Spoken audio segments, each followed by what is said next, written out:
Oh, wow. I hear you only have to worry when their ears wiggle. Or when they run.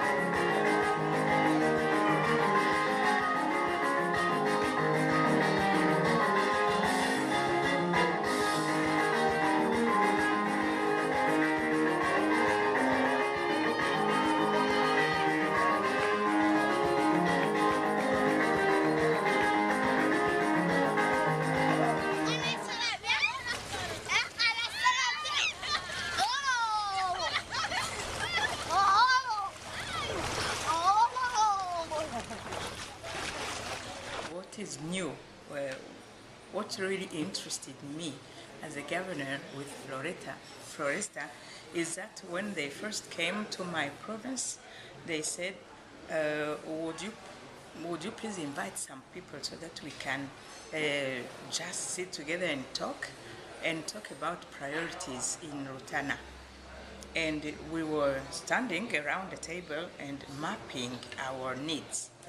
And then we say, if we think of 10 priorities, how can we arrange them in a list so that we start with the most important?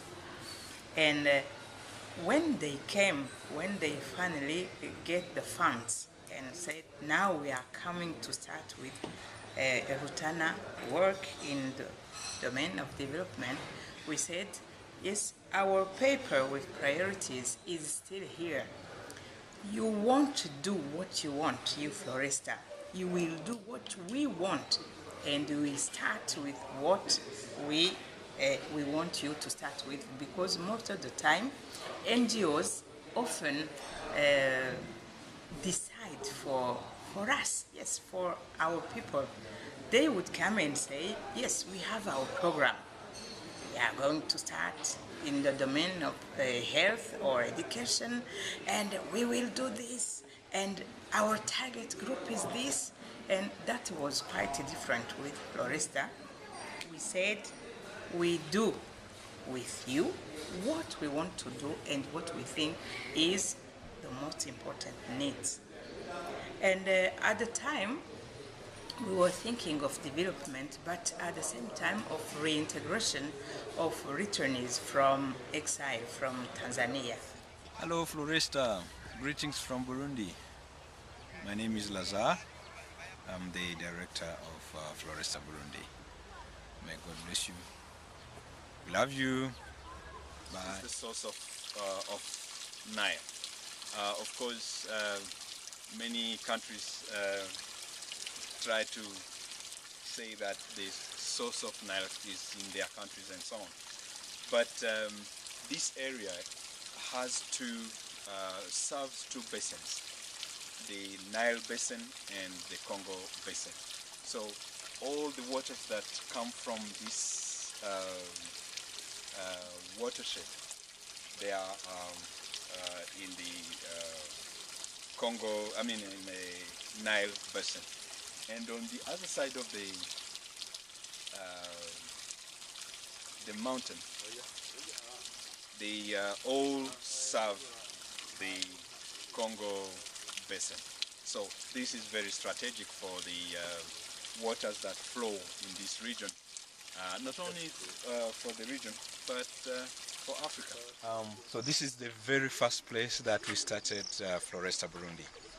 And this is the tree that we planted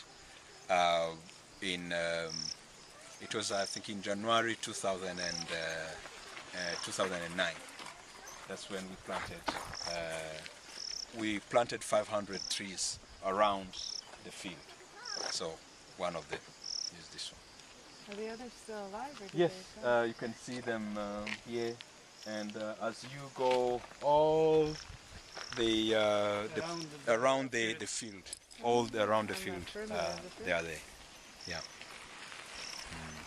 What I wanted also to show, as I was saying earlier, you see, a person using all his efforts or her efforts to only produce something like this. So you find that this is the problem that we have of banana in the country. and introducing the improved variety. So you are actually helping people to gain, to have more that they can eat, but also they can sell from whatever they produce. Is banana important food for people here? Yes, banana is one of the staple food in Burundi. Yeah. Now here they are making charcoal. So they cut trees and put them into this big den and cover it with dust, and then they keep burning inside the dust, and now it is ready. They can collect the charcoal for sale. Urakuramo aho uzokuramo mahera ngahe? Ariko utekereza ni ngangahe? Zorama nk'ibihumbi ndwi ngaho. Ibihumbi gusa. Kubera n'igunira rimwe. Oya.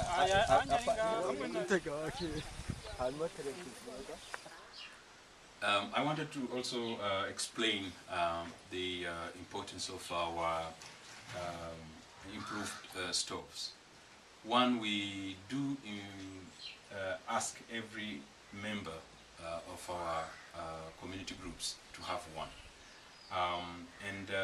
We have found that they are very cheap, they are economic, and they are also, helping in peace building, because the technology, as much as we introduced it here, it actually came from the people who were coming from the refugee camps in Tanzania, because they used this in their camps. And as we were looking for someone, we explained and shared with our community groups, we found that some of them know about it, and we actually turned to them to go and teach. So when they are teaching this to their community members, so it actually helps them to come together, and this is the value of the people who have come from the refugee camps. And that also gives them a kind of dignity. So we don't come back empty-handed, but there is something that we've learned. Even if we went into the exile, we are coming with. Yeah, I can probably just share this example of this lady, Leonie, who came from the refugee camp, and actually she used to be she was also among the armed groups. But when she came, she was not even part of the one group, but she came to work, to earn some money. But when we saw her and we talked to her, so she was willing to be part of the group. And when we went asking who can do it, and we found that she knows, she has the knowledge. And I think now she has earned a mobile phone, so that whenever we want her, she can come without a delay to come and teach. Now she's become a professional in Floresta. She's been to Makamba, she's been to different places in Rutana, she's been to Gihanga in Bubanza and province to go and teach this technology, and she earns something out of it. So she was part of an armed group. I didn't know that part. Here in Burundi, before she fled to Tanzania. Yeah. When she fled, because people were coming from the refugee camps and then joined the armed groups. Okay. So she joined it after the refugee group. And then she went back to the refugee camps. So this is one way that someone who is one of those vulnerable people likely to cause trouble has, using stoves, teaching that knowledge has become really assimilated into. Exactly, and she has been, this thing earns her respect, dignity, and also friendship. She goes around, and people, no longer see her as a refugee, but see her as an expert. And she's teaching wherever she goes. she has something to offer, and it is very interesting to see her working, and she does it heartedly. Yeah.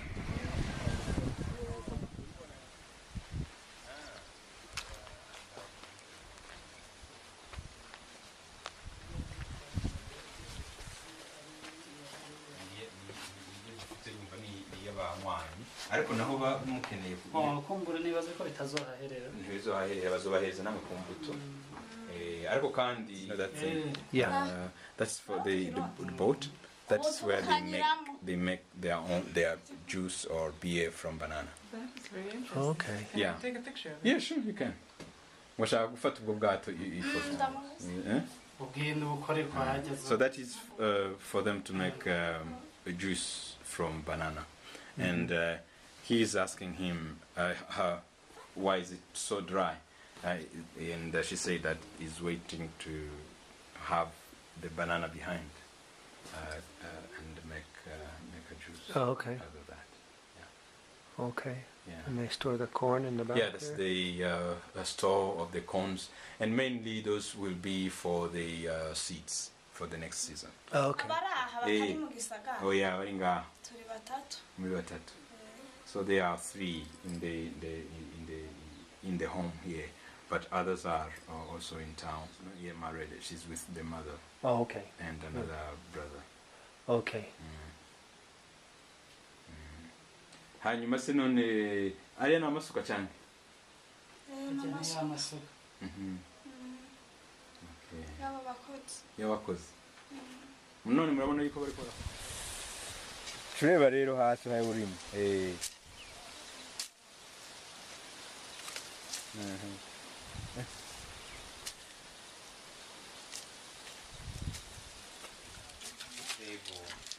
His name is Deo, and he's a member of one of the associations that we are working with, Tuje Hamwe, which means come together. And we started working with, they started working with us, Floresta, 1 year ago. And we mainly started with cassava program. And beside the cassava, we also gave trees and bananas. And they are covering more than 5 hectares now with cassava and bananas. Thought, you know, that it will be a good way to help them, bringing all them together, Hutu, Tutsi, Twa, and those that were in exile and come and work together. So as you also see the field of pineapples, this was part of the projects that they started with. And they do sell their produce here and put the money into a bank account. But with the VSLA program that Floresta is teaching them, they found it being more beneficial because every member is able to follow, you know, every week how much money he or she has contributed, and also the interest that they get. So it is for the association. And they would like to thank you for this program of VSLA, because among them, the members here, they have come with their small books, because everyone has his or her book and go with it at home. And they would like to hear from you any word that you've brought.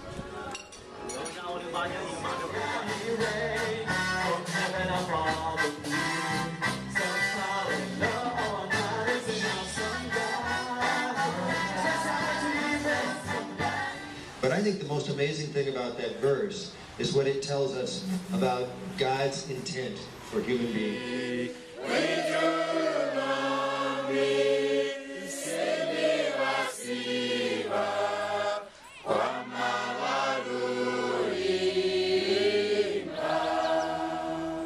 ibahezegire mugende amahoro yesu abahezegire mugende amahoro mwihute imana ibahezegire. I'm Susan Gatori, the chair lady of Floresta Burundi. Thank you very much for sending us Mr. Scott and Christy. Yeah. We really love them and we love you very much. Today we had a very beautiful day after